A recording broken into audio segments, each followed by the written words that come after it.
खुद ही को कर बुलंद इतना कि हर तकदीर से पहले खुदा खुद बंदे से पूछे बता तेरी रज़ा क्या है। मरहूम शायर इकबाल साहब का ये शेर है, और ये शेर हर उस इंसान के लिए है जो मेहनत करता है और जो मांगता है अपने खुदा से, तो खुदा भी देने में कोई कमी नहीं रखता।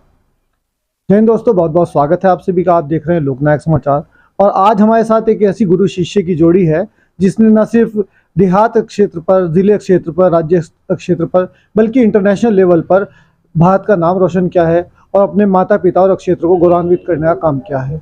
बहुत बहुत स्वागत है अकरम साहब आपका। थैंक यू, बहुत बहुत शुक्रिया कि आपने बेशकीमती टाइम निकाला और कई बार निकाल चुके हैं, उसके धन्यवाद आप सभी का। और दूसरी इस जोड़ी का जो एक कोहिनूर है वो है चौधरी जसवीर सिंह जी। बहुत बहुत स्वागत है चौधरी साहब। शुक्रिया आपका, और सबसे पहले उभरते और उज्जवल भारत को जय हिंद, और बहुत बहुत आप लोगों का आभार कि आप लोगों ने इतना कीमती समय, मेरा नहीं ये आपकी देन है, आपने समय दिया, बहुत बहुत शुक्रिया।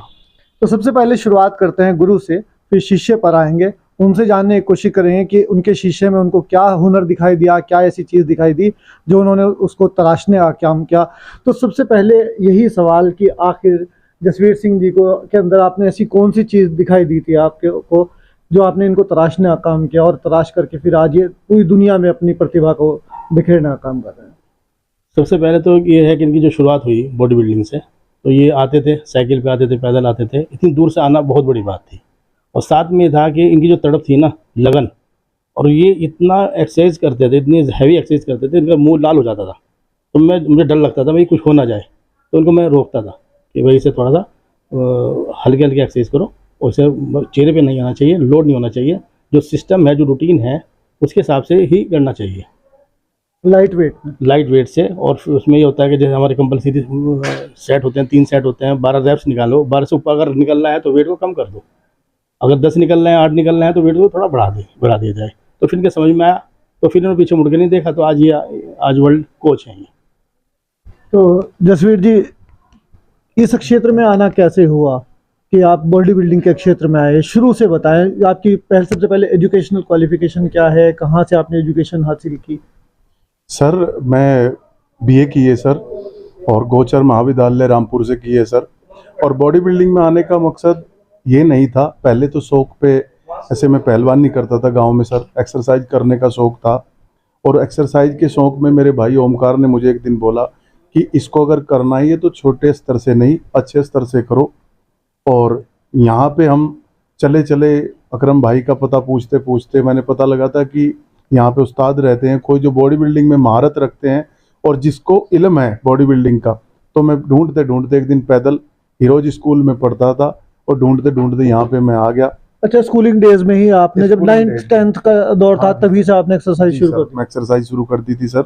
और यहीं पे फिर मुलाकात मेरी बहुत बड़ी जानी मानी हस्ती और बहुत ऊंचे कद के इंसान सुरेश पाल राणा साहब से भी मेरी मुलाकात हुई, और इन्होंने भी मुझे बहुत एक प्रतिभा में निखारने का, इनके खास मुझे वचन ये हुआ करते थे कि ये कहते थे कि मुझे कि मैं यहीं गंगों से आता हूँ, फरलांग दूर से आता हूँ, और जसवीर तू इतनी सर्दी में कैसे आता है, इतनी ठंड में? मैं कायल हूँ तेरी बात को देख करके, मुझे तो इंस्पायर होता है। और खुद भी एक्सरसाइज करते थे और मुझे बहुत इम्प्रेस करने का काम करा। और यहाँ से जो एक्सरसाइज का दौर शुरू हुआ, लेकिन घर की मुफलसी के कारण और घर की ज़्यादा फाइनेंशियली स्थिति न होने के कारण काफ़ी फ्लैक्चुएशन आया, काफ़ी तकलीफ़ों का सामना करना पड़ा। उसमें दौर में मेरा थामा जो हाथ, वो मेरे उस्ताद अकरम अजीज़ ने थामा। उन्होंने मेरे को हमेशा यही कहा कि जिन्हें होती है मंजिल की तलाश, वो रास्ते में खड़े होकर सोचा नहीं करते। हिम्मत रखिए, अगर ये अमीरों को शौक हो गया एक्सरसाइज करने का या स्पोर्ट्स का, फिर तुम्हारा नंबर या हमारा नंबर नहीं आएगा। तो इसलिए इसको बिल्कुल निडर होकर के, ये सोच करके कि खुराक भी कोई चीज़ है, हालांकि खुराक मायने रखती है, लेकिन खुराक तब आपकी खुराक बन जाती है, पानी भी खुराक बन जाती है, जब आपके मंसूबों में, आपके जो मंसूबे हैं, आपकी जो सोच है, उसमें अगर बिल्कुल भी कोई छोटी सी भी क्लू ना हो। और वही बात रही, और इनका जो बताया मंत्र था वो मेरे काम आया सर। और मैं करते करते इस लेवल पे, छोटे स्तर पे बात करते करते डिस्ट्रिक्ट से यूपी, नॉर्थ इंडिया, ये खेलते खेलते सर एक दिन में उस मुकाम तक पहुंच गया जिसकी मैंने कभी कल्पना नहीं। पहला कंपटीशन कहाँ लड़ा था, याद है कुछ? पहला कंपटीशन 28 अक्टूबर 1998 नकुट, मिस्टर सहारनपुर, मेरी तीसरी प्लेस लगी थी सर। मुझे सही से ज्ञात भी नहीं है इस तरीके से कि करते कैसे थे, लेकिन ऊपर वाले का रहमो करम और मेरे उस्ताद की रहनुमाई रही कि बहुत बेहतरीन मसल्स मेरे शरीर में पैदा हो गई थी। वो मुझे नहीं पता वो मेरे मेहनत से हुई थी या इनका क्या योगदान था उसमें, वो यही जानते हैं सर। याद है जी? इसमें चैम्पियनशिप में mister inter inter city inter regional था। और अच्छा उसमें चैंपियन जो बने थे जावेद खान बने थे रेलवे के, और मेरी गेस्ट पोजिंग थी इसके अंदर। अच्छा मुझे बहुत अच्छी तरह गेस्ट याद है अपीयरेंस था आपका। जी, मैं गेस्ट स्पेशल पोजिंग थी मैंने, और म्यूजिक के साथ की थी। लोग अब तक याद रखते हैं उस चीज़ को। और इनकी प्लेस आई थी तो अच्छा लगा था, गंगो से कोई भी लड़का है, वर्ता वाला लड़का है, निकलेगा आगे। जावेद खान जो अभी भी खेलते जावेद हैं। खान जो मिस्टर वर्ल्ड चैंपियन है, मिस्टर इंडिया है, रेलवे में जॉब करते हैं, वो उनकी शुरुआत थी। वो मिस्टर इंटर सिटी बने थे, इंटर रीजनल चैंपियन बने थे। अच्छा, तो गुरु शिष्य दोनों ने वहां पर धमाल किया था आप दोनों ने? जी जी जी, बस वो चैंपियन थे, हम गेस्ट पोजिंग थी हमारी, तो हम सीनियर थे इसलिए हमने हमारी गेस्ट पोजिंग थी। अच्छा, आप उर्दू लफ्ज़ का आज के दौर में, क्योंकि आज का दौर जो है वो या तो हिंदी का है या इंग्लिश का, आप बहुत ज़्यादा यूज़ करते हैं उर्दू के लफ्ज़। ये गुरुजी के वजह से है या फिर एनवायरनमेंट की वजह से, क्या रीज़न है? एक्चुअली सर उर्दू किसी मजहब को ताल्लुक नहीं रखती। उर्दू कोई मजहब नहीं है। उर्दू तो लोगों ने इशू बनाया कि उर्दू किसी मजहबी ज़ुबान का नाम है। उर्दू तो मेरठ में राइज हुई है, मेरठ में उर्दू का आगाज़ हुआ है। तो उर्दू तो खूबसूरती का नाम है। उर्दू लफ्ज़, अगर उर्दू नहीं है इस दुनिया के अंदर तो आप शेर व शायरी और एक दूसरे की इज्जत अफजाई नहीं कर सकते। कुछ शब्द ऐसे हैं और आप दिन भर, आप भी और मैं भी और आम आदमी उर्दू का इस्तेमाल करता है। तो उर्दू प्यारी भाषा है, उर्दू को कोई मजहब से नहीं जोड़ सकता सर मैं। और बेहतरीन चीज़ है उर्दू भी। अगर उर्दू है तो मैं समझता हूँ कि मेहमान नवाजी 4 गुनी बढ़ जाती है। आइए तशरीफ़ लेकर के आइए, आइए बैठ जाओ, वो एक अलग 2 शब्द हैं सर। तो सर उर्दू मुझे वहीं से शौक हुआ। फिर लंबे टाइम तक हैदराबाद रहा सर, और हैदराबाद बड़ी तमीज़ का शहर है सर। वहाँ पे लोग ज़्यादा से ज़्यादा उर्दू बोलते हैं, और 2-3 कंट्रियों में जाना हुआ जहाँ पे उर्दू बहुत ज़्यादा है सर। तो इसीलिए सर उर्दू मुझे बड़ी पसंद रही सर। अच्छा, इधर गुरु का साथ मिला, उधर हैदराबाद का एनवायरनमेंट मिल गया, तो बिल्कुल। दोनों का कॉम्बिनेशन बन गया। दोनों का कॉम्बिनेशन बना सर। ज्वाइनिंग कैसे हुई डिपार्टमेंट में? Joining department- इंडियन आर्मी की सेवा में कैसे जाना हुआ? एक्चुअली सर कुछ टाइम वेट लिफ्टिंग भी करी थी बीच में, जिस टाइम भटक गया था अपने पथ से, अपने रास्ते से भटक अच्छा, गया। रेसलिंग से आप आए बॉडी बिल्डिंग में, फिर वापस डाइवर्जन हो गया वेट लिफ्टिंग की जी सर, तरफ। जी सर। तो उस टाइम में भी भटकाऊ में भी मेरे उस्ताद ने मेरा सहारा, मुझे सहारा दिया। उन्होंने ये कहा कि भटक मत, एक ही बात पे एक ही जगह फोकस कर, डाइवर्जन ना हो। बिल्कुल डाइवर्जन मत करिए, इसको आपको नुकसान हो जाएगा। आप बार बार ये गेम चेंज करोगे। तो मैं गेम इसलिए चेंज कर रहा था क्योंकि मैं चाहता कि जॉब में चला जाऊं, सेटलमेंट मिले एक लाइफ Settle- में, जो स्ट्रगल चल रहा है उसमें सेटलमेंट मिल जाए। उसमें सेटलमेंट मिल जाए, मैं कहीं सेटल हो जाऊं, मैं कुछ कर लूं, यही फिराक में। और होता है सर, कई मरतबा मेरे पास तो एक बेहतरीन गुरु थे, लेकिन जिन लोगों के पास ना दोस्त है ना गुरु है, तो मैं समझता हूं कि वो लोग ही सुसाइड करते हैं, जो गाइड नहीं मिल जो पाता। गाइड नहीं मिल पाता, जो गलत रास्ते पे चले जाते हैं। सपोज करिए कि इन्होंने मेरा हाथ थामा, इन्होंने बताया कि डिस्टर्ब मत होइए, एक जगह फोकस रखिए, क्योंकि करत कर अभ्यास जड़मति होत सुजान। अगर अभ्यास करेंगे तो इसी में से कुछ ना कुछ निकल के आ जाएगा। यदि आप इसमें डाइवर्जन निकालेंगे तो ना तो आप वेट लिफ्टर बन पाएंगे, ना आप रेसलर बन पाएंगे, ना बॉडी बिल्डर, आप कहीं के नहीं रहेंगे। तो वो मेरे बात दिमाग में आई, और फिर मैंने फिर दोबारा फिर बॉडी बिल्डिंग के ऊपर फोकस किया सर। तो ये तो बताए करत करत अभ्यास थे, जड़मती होत सुजान, रसरी आवत जात थे, सिल पर पड़त निशान, कि वो प्रैक्टिस की बात बता रहे हैं। आपने उनके साथ इतनी प्रैक्टिस कराई, इतना गाइडेंस किया। बस देखिए, इनकी जो लगन थी ना, वो तड़प जो थी, मेहनत थी, तो दोबारा मुझे ये लगता था कि इनके लिए कुछ करूं, क्योंकि ये एक गरीब किसान के बेटे थे, 2 बीघन की ज़मीन थी, और समझता हूँ कि वो खर्चा कैसे करते। और माहौल भी था। माहौल भी नहीं था, बॉडी बिल्डिंग जो है उस टाइम पे पैसा चाहिए ही था खेलने के लिए। तो क्या हुआ कि मेरा सिलेक्शन हुआ, तो वो थे वहाँ के कोच थे रुड़की के, एस के दत्ता साहब। तो उन्होंने कहा कि तुम बॉडी बिल्डिंग में हमारे यहाँ आ जाइए। तो मेरा उस टाइम वेट हैवी था, 75, उन्हें चाहिए था 60 अबव 65। तो मैंने इनको भेजा वहाँ, आप जाइए। तो ये वहाँ पे गए, और जाने के बाद इन्होंने बहुत मेहनत की, लगन की। उनका फ़ोन आता कि सर यहाँ पर रैंकिंग भी होती है मेरी, वो भी होती है, मगर इसको है ना जिम में लगाओ। और इन्होंने इतनी मेहनत करी, वो करके आज ये जो है उन्होंने मिस्टर आर्मी बने। उसके बाद दिल्ली में एक चैम्पियनशिप हुई, तो ये इन्होंने गोल्ड मेडल जब लिया, तो ये रो रहे थे पैडी पे बैठे। तो वितेंद्र सिंह पवार जो हमारे सहारनपुर के हैं, वो जा रहे थे, उन्होंने पूछा भी आप क्यों रो रहे हो? कहने लगे मेरा एक जिम है, वो गरीब है, मेरा उस्ताद है, वो भी छोटा सा जिम है उनका, और मैं किसान परिवार का बच्चा हूँ, और मैं कहूँगा आज मैंने किसको हराया, प्रसाद कुमार को, जो इसको हाथी मतलब कहते थे कि बहुत बेचान बास, मतलब वो उस टाइम का वो बहुत अच्छा बॉडी बिल्डर था। तो उसके बाद बोले कि मैं आज गोल्ड मेडल जीता हूँ, तो ये उन्होंने फिर शाबाशी दी, हिम्मत दी और हौसला दिया और कहा कि आगे चलो। तो वितेंद्र जी तो आपके टच में थे, आपको जानते थे बड़े अच्छे से। वितेंद्र भाई जानते हैं, वो बोले मैं आपसे मिला हूँ, वितेंद्र सिंह जी मेरे पार्टनर भी रहे हैं, तो सीनियर मेरे, लेकिन साथ में हमने आपके संबंध बड़े मधुर रहे हैं। हाँ उनसे संबंध रहे हैं, और हमारे उस्ताद एक ही हैं, वितेंद्र भाई उन्हीं के शागिर्द हैं। क्या नाम है जावेद उनका? खान है, असद नफीस, अच्छा अच्छा। जो mister UP north India, mister India रह चुके, नेशनल जज भी हैं। तो हाँ, फिर वापस वहीं आते हैं। सर जो पहली ज्वाइनिंग, जो आपकी डिपार्टमेंट में ज्वाइनिंग हुई, जी वो सर। कैसे हुई और कहाँ पर हुई? एक्चुअली जैसे मैं वेट लिफ्टिंग कर रहा था, सर ने मना किया, उसी टाइम पे मेरे अंगूठे पे 90 केजी वेट गिर गया। मैं हताश हो गया, ना वेट लिफ्टिंग रही ना बॉडी बिल्डिंग कौन रही। से थंब पर गिरा था? ये अंगूठे पे गिर गया था सर। फुट? जी, फुट वाले अच्छा, अंगूठे अच्छा, पे गिर गया था सर। और मैं काफ़ी इंजर्ड हो गया था सर, हड्डी भी टूट गई थी सर उसकी। मैं उस टाइम बहुत ज़्यादा परेशान, कई मरतबा ऐसा हुआ कि घर छोड़ के चला जाऊं, क्योंकि मुझे लगता था कि बोझ है ज़िंदगी। क्योंकि सर मैं स्वाभिमान को बड़ा मेंटेन करता हूं जीवन में। स्वाभिमान के हिसाब से अगर मैं घर के ऊपर एक बोझ बनूं तो मुझे बड़ी उसके बारे में बड़ी गिल्टी फील हो रही थी कि ऐसा ठीक नहीं है। तो सर उसी दौर में फिर बॉडी बिल्डिंग के बारे में सर ने बताया कि बॉडी बिल्डिंग रुड़की में बॉडी बिल्डिंग है, आप वहाँ पे एक बार ट्राई करिए। तो सर मैं वहाँ पे जैसे ही गया तो उन्होंने मुझे जो है बताया कि आपकी जो है लेग्स पे थोड़ा सा, क्योंकि मेरे को पट्टी हो रखी थी सर, वो पट्टी बंधे बंधे में वहाँ तक गया था, थाइस की और लेग्स की एक्सरसाइज नहीं हो पा रही थी। आप लेग्स को दिखाइए, तो मैं दिखाने में असमर्थ रहा। उन्होंने बोला जब आपकी लेग्स ठीक हो जाए तब आइए। तो मुझे कहीं ना कहीं किरण दिखाई दी कि ये बुला रहे हैं मुझे। तो सर मैं वहाँ पे जब मैं ट्रायल देने आया तो सर मैं सेलेक्ट हो गया।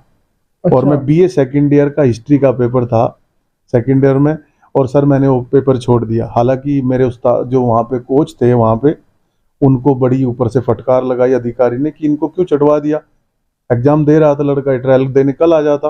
बोला नहीं। मैंने उनको बताया कि सर नहीं मुझे चाहिए, मुझे बीए करनी नहीं बाद में हो जाएगी, मुझे सबसे पहले जॉब चाहिए सर। तो उस बिहाफ पे उन्होंने मेरे जो सर्टिफिकेट यूनिवर्सिटी के और सर जूनियर का गोल्ड था मेरे पास, वो सारी चीज़ें उन्होंने देख के और खुश हो के मुझे को भर्ती कर लिया सर आर्मी में। और सर ये 2003 की बात है सर, और वहीं से फिर जर्नी सर एक नई शुरुआत होती है सर। एक नए जसवीर सिंह का उदय होता बिल्कुल है। नए जसवीर सिंह का उदय होता है।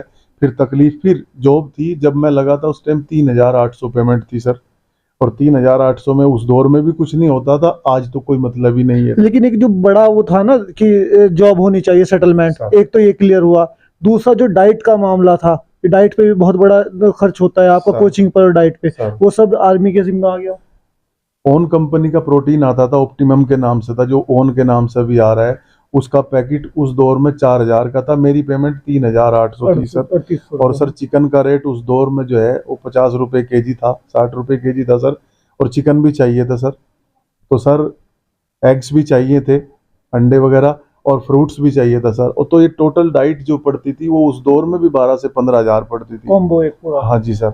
लेकिन उसको कैसे निर्वहन करूं वो मेरे लिए सबसे बड़ी चुनौती थी सर।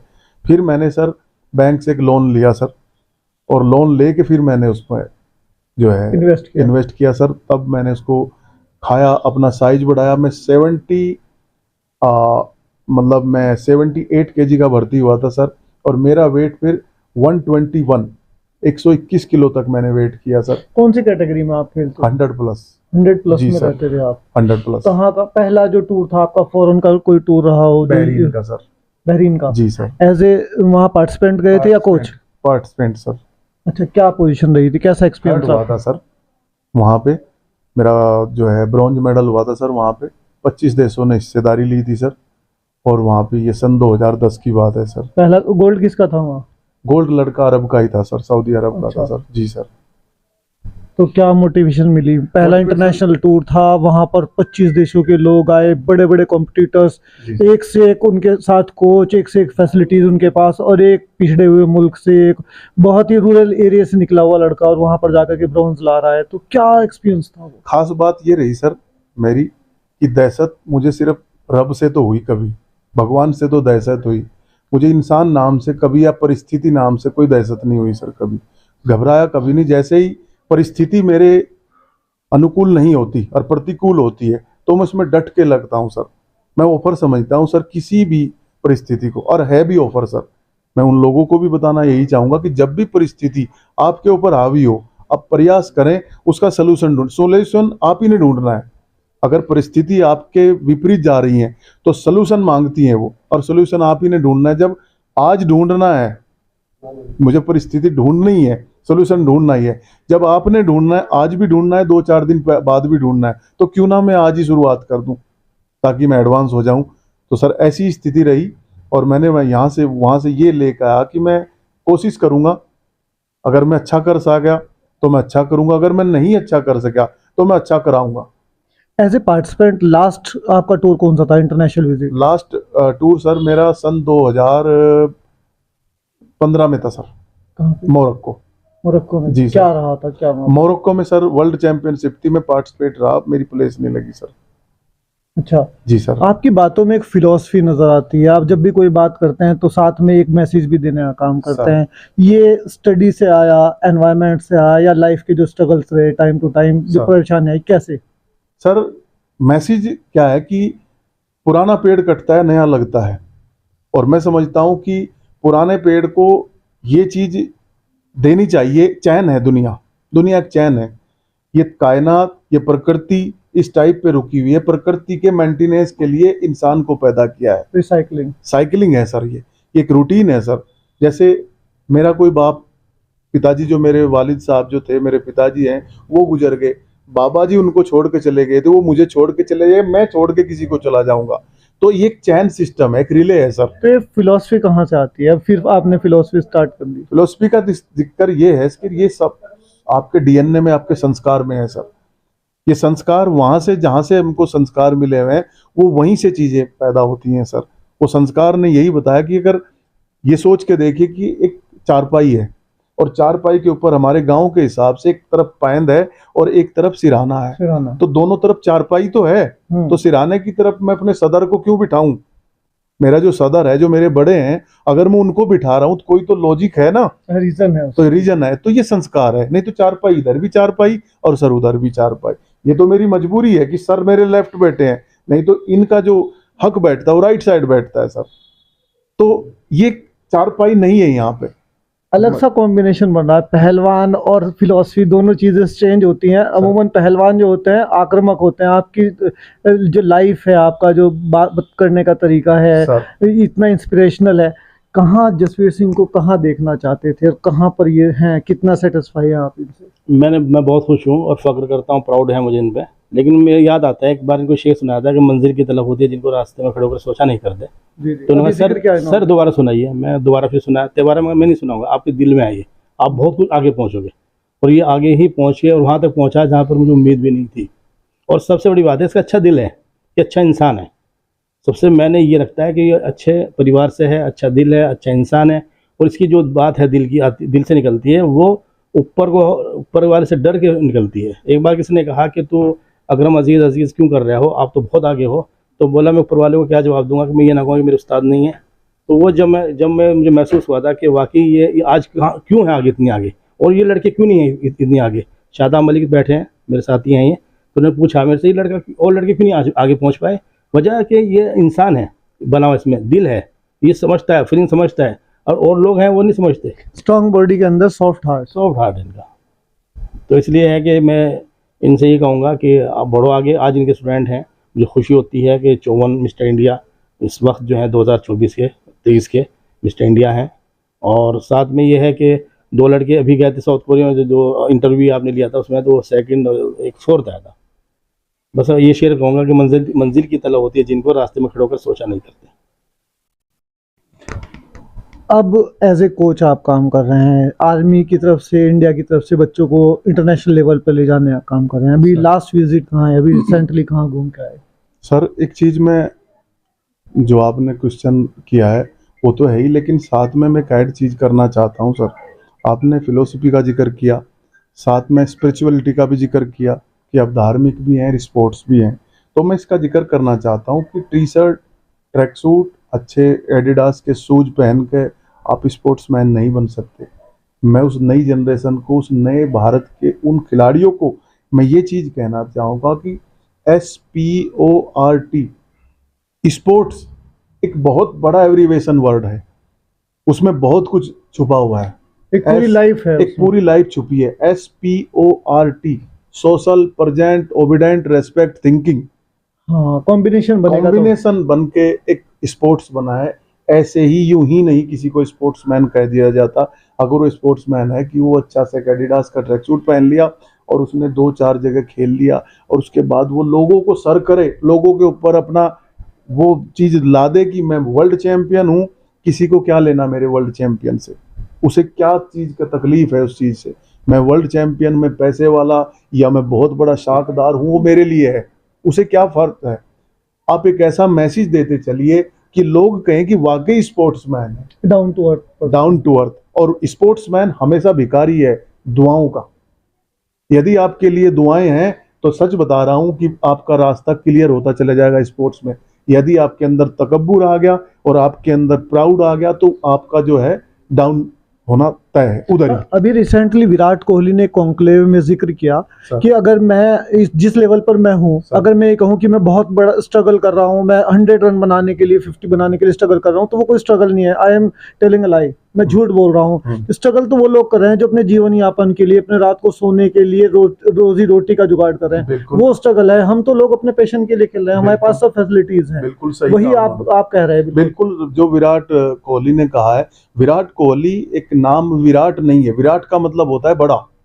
और सच बता रहा हूँ वो खिलाड़ी वाकई में विराट इसलिए है क्योंकि उसने जो बातें कही है, इंसान यकीन करिए आप इस बात का, मुझे ये बातें कहने में इसलिए संकोच हो रहा है क्योंकि मेरी दोनों तरफ वो लोग बैठे हैं जिनके सामने मेरा बनता नहीं बोलना, लेकिन फिर भी मेरे को पूछा जा रहा है तो मैं बताना चाहता हूं। वो गर्व कर रहे हैं ना दोनों आप पर, आप बोल रहे हैं तो उनको खुशी हो रही है। बेटा, दो ही दुनिया में ऐसे इंसान है, सॉरी टू इंटरप्ट, दो ही पूरी इस दुनिया में इंसान होते हैं जो चाहते हैं कि आप उनसे आगे निकल जाएं। एक पिता, वो चाहता है मेरा बेटा मुझसे आगे निकले, और एक गुरु, मैं झूठ तो नहीं कह रहा हूँ, सही है, राइट, गुरु ये चाहता है कि मुझसे मेरा स्टूडेंट आगे चला जाए। अगर मैं नेशनल खेला हूँ तो वो इंटरनेशनल खेले, अगर मैं इंटरनेशनल खेला हूँ तो वो वहां पर गोल्ड लेकर के आए। सिर्फ ये दो इंसान है, वरना आपका सगा भाई, आपका सबसे करीबी मित्र भी नहीं चाहता कि ये मुझसे आगे निकल जाए। तो ये तो सच है बात। तो वही सर, वो ऐसे ही यूं ही विराट नहीं है, वो विराट जैसा है भी, और विराट और भी पैदा हो जाएंगे। बस इतना ध्यान रखें कि दुआओं को साथ में लेकर के चलें। दुआएं ही आपको विराट बना सकती हैं अगर आप विराट बनना चाहते हैं तो, नहीं तो आप कहीं तक भी नहीं जा सकते। ज़्यादा से ज़्यादा डिस्ट्रिक्ट और ज़्यादा से ज़्यादा आप स्टेट, इससे ज़्यादा आपके पास कुछ भी नहीं है। यहाँ पे सब तीरंदाजी खत्म हो जाती है सर। बहुत बहुत शुक्रिया आपका, बहुत बहुत धन्यवाद आपका। बहुत बहुत शुक्रिया। तो अभी आपने सुना और देखा एक ऐसी जोड़ी को जिसने भारत के सर पर न जाने कितने पंख लगाने का काम किया है, उनको खुशी के पल देने का काम किया है। आप सबकी जो राय है वो हमारे चैनल पर कमेंट बॉक्स में ज़रूर दें। इन दोनों के लिए शुभकामनाएं, आने वाली नई पीढ़ी और नए हिंदुस्तान के लिए बहुत बहुत शुभकामनाएं। बने हमारे साथ, देखते ही लोकनायक समाचार।